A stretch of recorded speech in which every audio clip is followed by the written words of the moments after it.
Hello, hello, and welcome to Friends and Authors Live. I'm Rosa Linda Roman here with my good friend AKVS, also known as Aash, and I am checking in from Taos, New Mexico, which is about 3.5 hours north of where we live.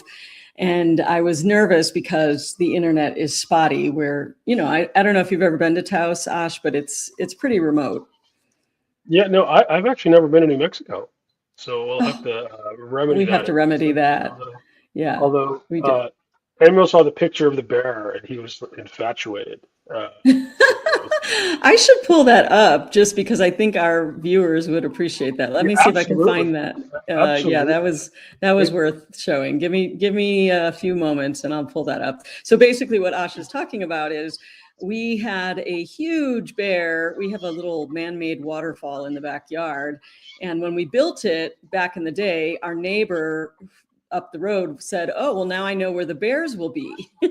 And we thought he was just messing around. Oh, no, he was not messing around. And let's see if I can find it. Give me one more moment. I know it's here somewhere. I take a lot of pictures if you don't know. I know Ash knows that. Here we go. Here's the picture at least. Okay, let me share this.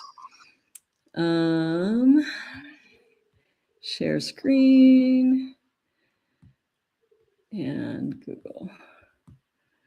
This is the bear that was in the backyard, and it was quite a bear. It sauntered away. We have a German Shepherd, and she was going crazy, Nala. And the bear kind of was like, "Yeah, I don't know if I care that you're barking in my face." And it sauntered off after it got a drink of water. And so there you go. That was the bear.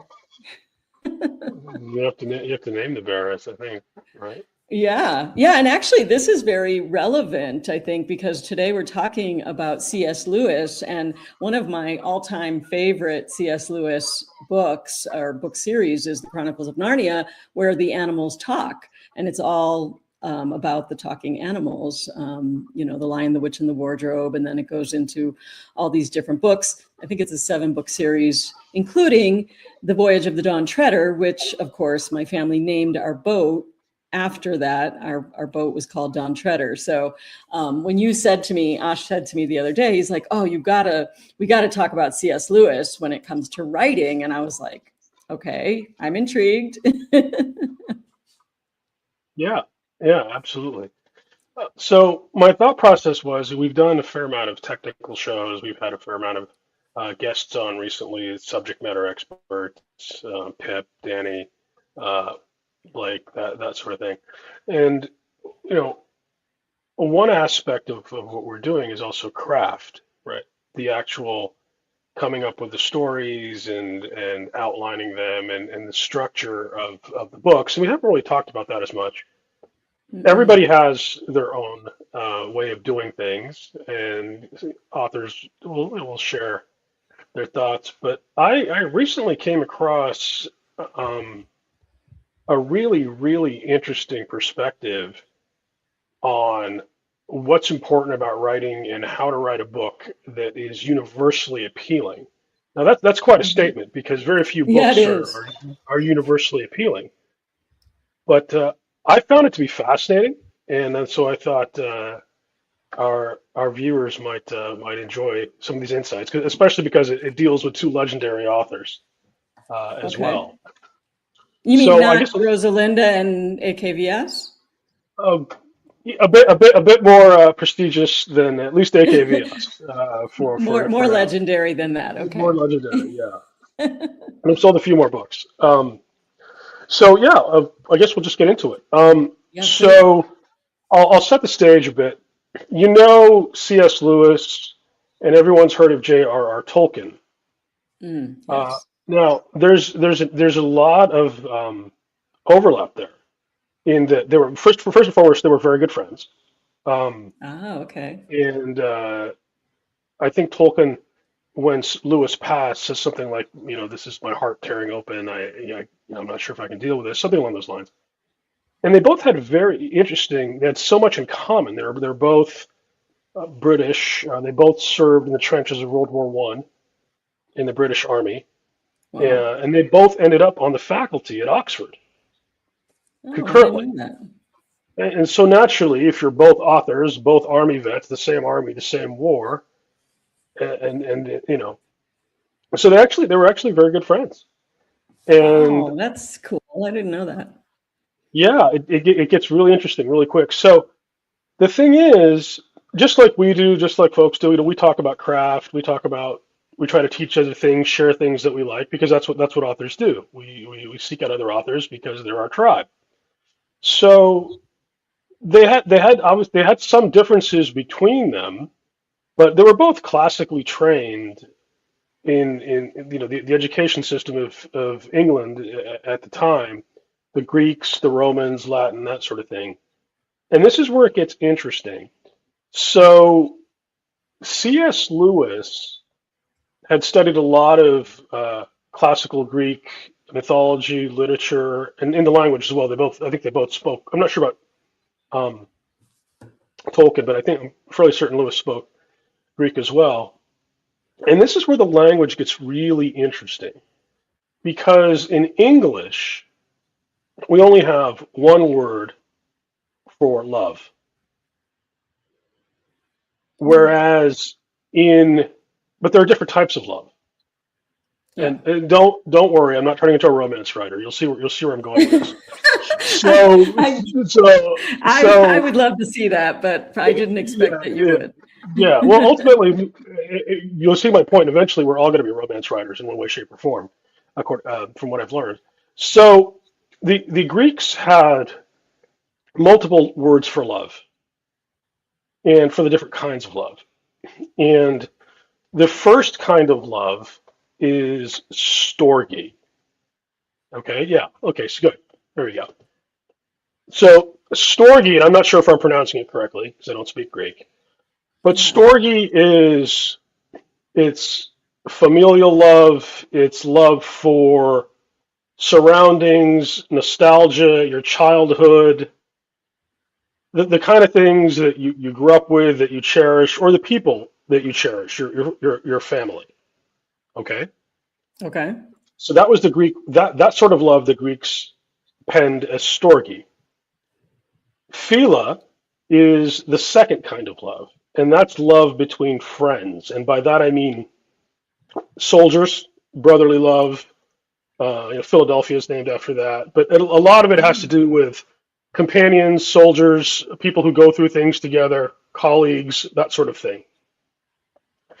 Eros is the most easy for us to understand. That's romantic love, and Hmm. that is what it is. Yeah. And then the last one they call agape, and agape people say is very rarely achieved, but that's a selfless kind of love for society or doing something, selfless souls who do stuff not for themselves, not but for society or for some greater good. Hmm. And that's the Interesting. hardest to achieve. So the thought process is, when you love a book and you read it, and so I'll read a book and I'll think, oh, this is awesome. And then I'll pass it on to a friend and say, hey, Rosa Linda, check out this book. This is an awesome book. And Yeah. and you'll look at it and you'll read it, and then you get back to me and you say, it was a fine book, but you didn't have the enthusiasm that I Yeah. necessarily had for it. Lewis's thought process was each of your readers, this is the most base driver of a story, is relationships between people. And everybody has one of these four that is most intriguing to them in general or at that point in their life, right? So if you think about like someone who is really a romance reader Hmm. may really value the Eros kind of stuff, whereas for me it's interesting, but it's not. But me as a guy who likes reading writing historical fiction and military fiction about war stories about Marines and soldiers who faced hardship and get the Fila stuff is more appealing. And so you have all these different things, but Interesting. Because where it I gets think for me, it's like the storgy. the Yeah, link exactly, between exactly, family. exactly, and it's different. And so what his thesis was you should go back in your stories, or even the way you structure your stories, and these four things, the three definitely, agape if you can achieve it, uh, are some of the most powerful universal binds. And the masterpieces, the books that pretty much everyone likes, have all four in them, Hmm. and the opposites, um, as kind of the underlying grind, overall. And I'll give you an example, right? And this is where J.R.R. Tolkien comes in, right? So if you think Okay. of Lord of the Rings, Right. right, Right. which most people are familiar with, it's a masterpiece, and it contains all four elements. And then if you go through a ton of really successful movies and really successful novels, they have a lot of these elements in them. It's one of these things where once somebody names it and identifies it, you say, "Oh, that's true. I never saw it that way, but it's Hmm. true. It's there." So, for example, I'll give you an example from Lord of the Rings and Storgi, right? Or Okay. that whole series. You have the two hobbits. They're always talking about all the meals they eat and the Shire and how they want to protect the Shire and how it's this, it's the home and the hearth and all of this. And that's a form of love. Like there are people who are, nostalgic for family relationships and the foods you grew up on and the places you grew up on and those kinds of memories and stuff. And that's really good for setting the stage because you draw the person in because they'll start reflecting upon the things the source of story in their own life, Right. right? Yeah. And It the threat resonates with them because they can identify with that and part of all of in their this, own I'd life. like to think, have some elements of Storge, and then there's the opposite of that too. That there's a threat to the Shire, right? And Mm. so it's a threat to your hearth and home and those relationships and the four lunches that hobbits have every day and that sort of thing. And then Fila is very apropos to military stories, quest stories. Fellowship of the Ring, you have the hobbits and the elves and the ranger and the dwarf. They're all on this dangerous mission together, and they bond and become brothers and that sort of thing. So that aspect of the story is appealing to folks who are interested in that area, and that's actually the area as someone who writes military fiction and likes history. That really appeals to me, like reading about the Marines on Iwo Jima, but you see it in Right. expressed in Lord of the Rings. Yeah. Um, there's also the Eros component, which is more romantic love, which is there, not as much as in some other books, and it can be the focus of some books. But for Lord of the Rings, I think the ranger character and the elf girl, they are in love, and she actually, I think she has to give up immortality to marry him, which that's quite an Okay. ask. I mean, like, love's great, but if you have immortality and you're going to give it up for someone for to lead a human life, like it better be all that in a bag of chips, right? So, but that's a component as well. Yeah. It's another very powerful force, right? And the interesting about it is they also have um, the opposite. For example, the opposite in the Phila, where you have the friends in the group. The Right. opposite of that is the group is too inclusive. Like if you're not part of that group, Hmm. you're excluded. So you see like Okay. that's a negative. For example, like if you read a book about, oh, these Navy SEALs were on a mission and they have every right to be proud. They're Navy SEALs, but they discounted the advice of a local who wasn't a SEAL because the person wasn't a SEAL and they didn't esteem anyone who wasn't. And this turned out to be fatal for them because the person was Hmm. a local expert and told them, like, if you go here, the Taliban will get you. If you go there, it's safer, right? Got But it. Yeah. they didn't, Yeah. and Eros obviously, uh, love story, romantic love can go bad. You can have someone who's over possessive and controlling and all of these things. Yeah. And then the most interesting one, which he said was the hardest to write, or it didn't necessarily appear as much, is agape love. And agape love is more selfless. And some of the examples that I would cite, there is an example in Lord of the Rings, and And also in C.S. Lewis's books in the Chronicles of Narnia. exactly, and you probably know these both. I mean, because these were all in the Chronicles of Narnia. If you just go through and look for examples of this, once you see the structure of this, you'll see it everywhere. Yeah. And but Because going back, Aslan, which is the lion figure, he would that's agape, right? Well, represent the agape. why he attacked the girl, clawed her because of what she was Mhm. doing. But agape, even in Lord of the Rings, agape, the character of Samwise, right? Samwise a gardener. Like he's not.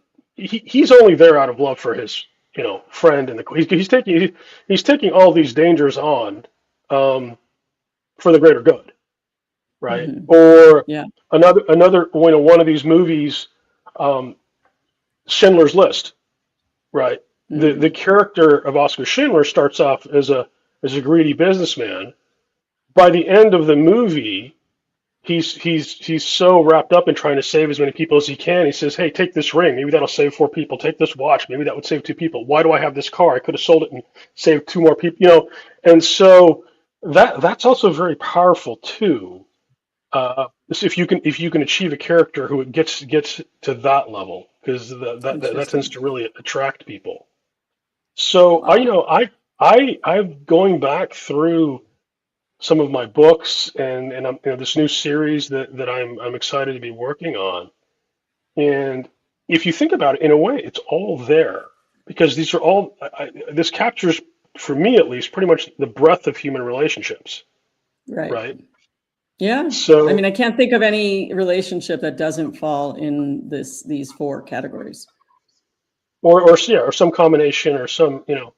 And so, yeah, Mhm. I thought that was particularly interesting, That and is. it's kind of a fun exercise because if you go through your favorite books, your favorite stories, you mentioned the Narnia stuff, it's Mhm. all there. It's all there. Oh, for I sure. That like Storgy would be there's the four Pevensie siblings, Lucy, Peter, Susan, and Edmund. I almost forgot him.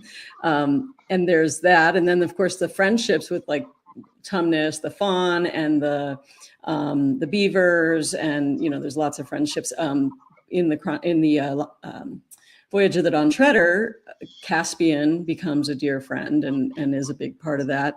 I don't. There's a little. That's the Eros one. It's more of a children's series, so it doesn't come up so much. But there are some romantic leanings in, like with the Star Lady and all that.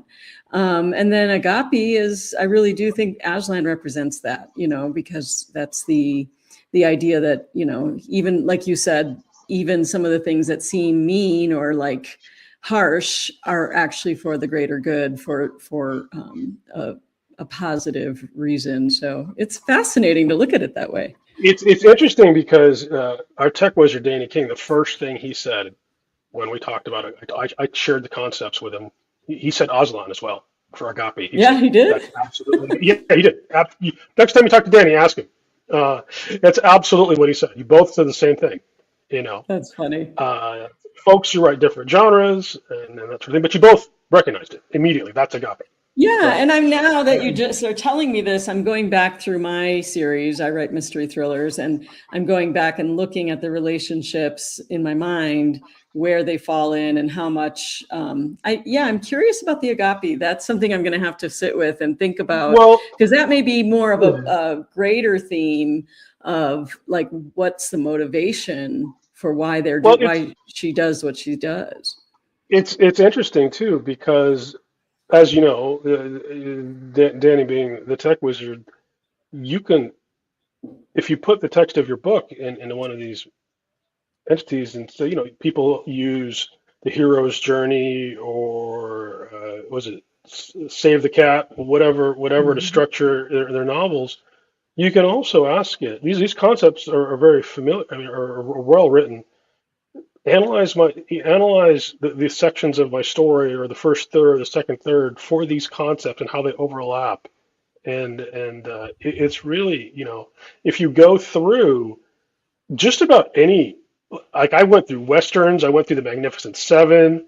Um, um, there was an HBO series that I was a huge fan of called Band of Brothers, which tracks, a company of American 101st Airborne paratroopers from training all the way through Normandy and Bastogne and back home. And these Mm, are very different guys who were bonded by the fact that they were American soldiers fighting in Europe during the war. It's called yeah. Band of Brothers, right? And it talks about how close they are and what they would do for each other. So it's really interesting to analyze the stories that you like and the stories that you're creating within the parameters of this framework. Yeah. Yeah. And I wonder, so you're saying C.S. Lewis kind of came up with this, or is it just something they No, it's no, collectively? no, it's one of his books. If you look at his books, The Four Mm, Loves is one of his books. Now, I'm not okay. sure if it was necessarily limited to writing, because he was towards the latter part of his life very religious, very being a Hmm. theologian. So Yeah. he might have been analyzing, that from a religious perspective. Yeah. But it definitely is something that writers have picked up on and incorporated into, and movie directors and that sort of thing. You hear you I saw a podcast where people were saying, well, that I have to have more counterfila in this section, or the eternal quest for a character with agape, because that's gold if you can find one, right? This Mm, the interesting. selfless. So they apply that to storytelling, and um, if you can, because you were saying how to find a story, how to create a story, because we're authors and we're talking about being Yeah. authors, how to create a story that's more universally appealing. If you apply, if you touch on these four areas, potentially you reach a wider audience. Yeah, or if you are, a genre specific person, it's how you flesh it out. Neither of us are romance writers. Romance is primarily in the Eros realm, I would imagine. Hmm. But to make it more palatable, make it more balanced, could Eros evolve into agape? One of the characters being selfless, because that's the other thing that's really, really interesting is the Greeks, and I actually agree with them. Modern society tends to rank these with eros as the highest form of love, romantic love between individuals. The Greeks didn't feel that at all. The Greeks felt agape was the highest form, and philia could be higher as well, right? Interesting. The bond between soldiers in war, the brotherhood that they share in life and death situations, actually, is more powerful than some marriages or relationships or and that sort of thing. Hmm. So it's fascinating. So, for me, writing historical fiction, and now I'm going to be writing a new World War II series. It's going to be heavy on storge and philia, right? I'll try to, you know, have some romance in there because I'm not completely a knuckle dragger. But I know what the wheelhouse is Yeah. for me. It's philia, and that's what my readers expect, and that's what they're going to want. Because Hmm. you read war Yeah. stories not for the not for the carnage so much. Hopefully there's some action, but the brotherhood, the bonds between men, and you can talk about storge, you can talk about women on the home front and what they endure. This is prior to women being in more prominent roles in the military, like in World War II, right, and that sort of Yeah. thing. And then there's selfless aspects to it as well. But yeah, it's really interesting to look at your story after you've got your outline and go back and check for this framework and see, am I addressing Yeah. this? And I'm really curious too, because this next series that I'm working on, I really envision, and I'm a little nervous jumping into it, but I envision multiple protagonists and from different perspectives, not just the main character, but other characters telling their stories as well. And now this is going to be in my head. Now that you've shared this with me, I think that's because I felt like I wanted each one to have the fullness of their character. And really the way you find out the fullness of someone's character is in relationship with others. I mean, you can do a lot of like thinking on your own and finding out what they're thinking, but it's when there's conflict or pressure points in between different characters and in different relationships, that's where you really learn what they're made of, right? And so I love the thought of applying this and looking at, okay, what are the, what's the storge of this person? What's the motivation from a storge perspective, or the philia? Yeah, that's very interesting. Really is. And it's really good too, because a lot of these writing framework methodologies, they talk about what's happening in the story versus what's happening in the character. Like they have some misconception that I'm so powerful I can protect my people from all forces, and that's proven wrong, right, through life. And so either they learn from that, and if they don't learn from that, it's a tragedy, or it can end up a comedy, or it can end up a quest, right? So so this was kind of the classical, highly educated Oxford professor methodology for story structure. Yeah, and they obviously were wildly successful. So maybe there's something to this. Yeah. So then now I have the other end of the spectrum, which I thought I'd share with you, and I think it's especially apropos, given your background as a journalist. So this is long form classical storytelling, but I'm of the opinion that the most powerful storytelling is the oldest, most original form of storytelling, which is the oral tradition, which started with our ancestors sitting around a campfire, saying, "Hold my beer while I tell you the story." Right? They still do that, just so you know. Exactly, we would still do it, right? So, I mean, if you think about it, like, would you rather read a book or have some great storyteller tell you a story in person? Right? Personally, for me, it's the latter, right? But we can't do that. But there are concepts you can incorporate, and I listened to some of these podcasts. There's one great storyteller, and I thought of you when I heard it, and I had to share this with you. So he does short form podcasts, and he makes his living doing that. And he's an exceptional storyteller. And he basically says that the hardest people, so he works with his sister, okay? And he's ex-military, and now he's just a natural storyteller. His sister is a Pulitzer Prize winning former journalist for the Boston newspaper is. And now they have a family business, and she helped structure his stories and stuff. And they were talking very much about and she was saying for her, being a classically trained journalist, and all I know is from what I remember from high school, that the training to give the details immediately and succinctly and clearly, what was it, from who, what, where, when, why, that sort of thing, why and how, kills the story. Kills the story unless you save it. You build up to it and save it,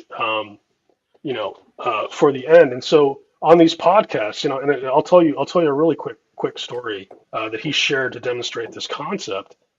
He said this story takes place in the 1970s in Utah, and there was a couple on a first date, and it was kind of a dull first date. It wasn't going well. They didn't have good conversation or chemistry and that sort of thing, and they were going to end it and just part their ways, And the guy had an idea. He said, "Look,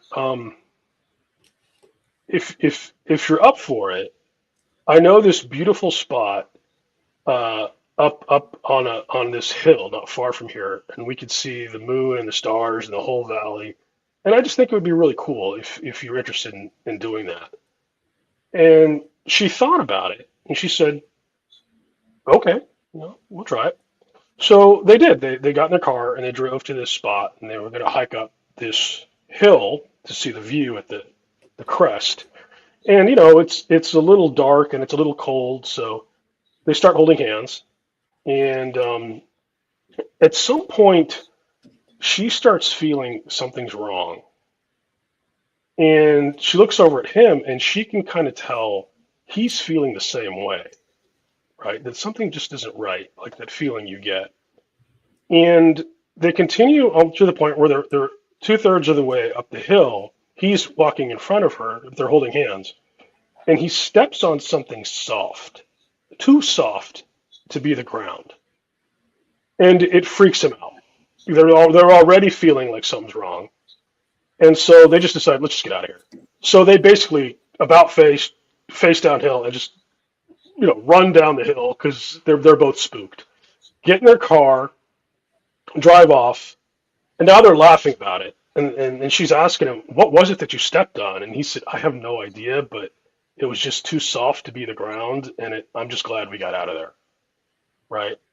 So flash forward 30 years. Okay? They ended up developing chemistry. Maybe it was the hike that did it. They ended up getting married, having kids. The terror. The whole thing.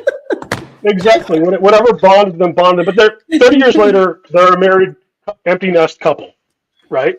Okay. And they're watching a TV show, where the reporter is interviewing that serial killer, Ted Bundy.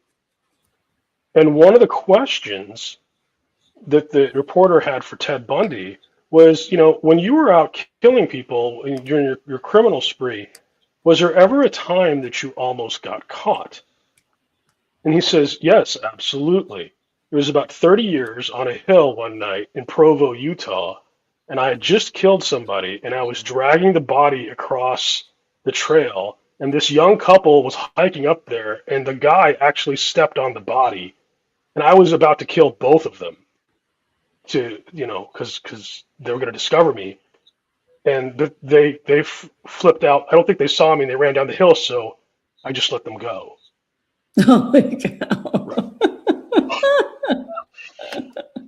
Right? So his point, and I hope the story wasn't too macabre for people, but his point was, if you just said, I'm going to tell you a story about when Ted Bundy let two people go, two hikers go, or where Ted Bundy almost got caught, that's still the thing. But the fact that I led you up to all this, and there's different elements in it too, that for me at least, the second she agreed to go on the hike with him, I was thinking, girl, don't do that. Like, you just met this guy. You better go out in the woods. Like the dad in me was like, don't do that. You don't know this guy, right? Same. Yeah. And then, but you're like hooked, right? Like, now you got to know what happens to her, and and then you figure out, okay, he's a decent guy. Then you're trying to figure out what's a soft thing and all this stuff, and then no one was necessarily expecting the Ted Bundy thing, but it puts it all together, right? So that's another method. You don't remember the name of the podcast that you heard that on? Oh, give him credit. I don't remember the name of the podcast. I remember the name of the podcaster. If that what was helps. that? The podcaster, I think it's pronounced Mr. Ballin, Mr. B. Allen, but I think it's pronounced Mr. Ballin. And he has a bunch of, he basically just tells stories like this online of like supernatural or spooky events. I'll have to look that up. That sounds fascinating. But yeah. But it's the storytelling. Like, you had me. I'm like, okay, I got to see what happens. And even when you said he stepped on something soft, I'm like, oh, I'm a mystery thriller writer, so I knew he stepped on a body. Sure. But I mean, there's other ones too. Like I mean, I could tell you another one. I don't know if we have time for it on this show, but there's another one that's really fascinating that kind of takes you through, like, build it, put a twist at the end, and then give them the payoff they expect, as opposed to, religiously and meticulously guard against giving away teasers that dampen the impact, the climax of Yeah. the I love story. it. It's So great. I love talking about storytelling. This was a good episode. I'm glad when we yeah, started and Ash said, I'm like, what are we going to talk about this week? He's like, C.S. Lewis. And I'm like, well, I'm sold, but like, what does that mean? And now I'm like, oh, I could talk about this for hours. yeah. And interesting thing is, if you go back and look at like some of your favorite stories and movies, and look at that four loves framework, it's pretty easy to see. At least it was for me. And Danny agreed as well, right? So we're That's both awesome. incorporating this into our outlines going forward. Perfect. Awesome. Well, we'll have to talk more craft on future shows because I enjoyed this a lot and I learned a lot. So thank you for bringing that to me. Sure. Yeah. Well, we need a break from the AI, right? Yeah, I was over it. I have to say that's the nice thing about being up here in Taos.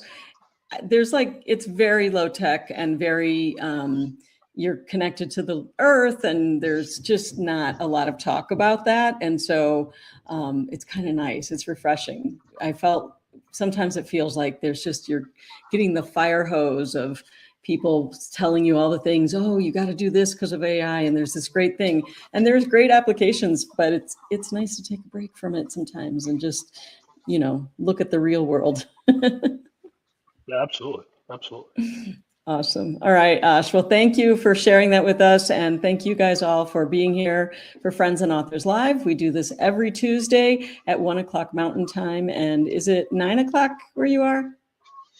Usually, yeah. Yeah, in Europe. All right. That's it. And we will see you next week. I'm Rosa Linda Roman with AKVS, and we will see you. Bye, everybody. Bye, everyone.